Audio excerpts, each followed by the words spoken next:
A very warm good morning to all of you.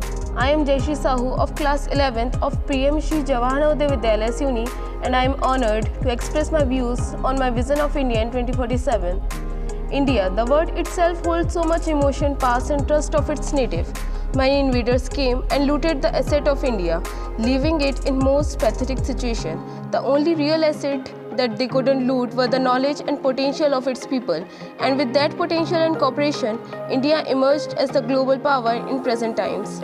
My vision for India 2047 is surely an utopian vision, but with the emerging talent and knowledge of its youth, this vision can become a beautiful reality. I wish that India 2047 will be free from child labor and discrimination.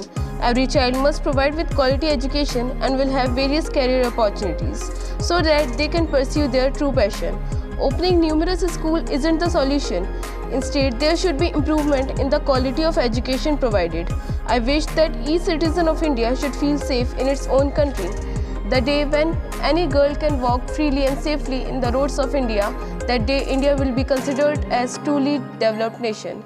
I wish that India will be free from any prejudice, judgment, dominance and stereotypes, where people can express themselves freely, where they wouldn't be judged on the basis of their religion, caste, skin color and especially gender.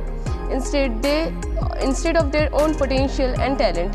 I wish that people will respect each other's opinion, beliefs and culture, not fighting for dominating over others' community.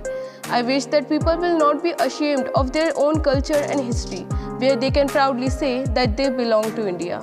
I wish people wouldn't have to think to leave the country for a job. Instead, they would get their favorable jobs in India. I wish that people wouldn't be abused physically and mentally. I dreamt of incredible Bharat with advanced medical facilities, pollution-free green environment, with various communities living happily and peacefully together, with well-educated and talented youth, and with the safe and literate environment for upcoming generations. With that, I would like to conclude my speech. Thank you.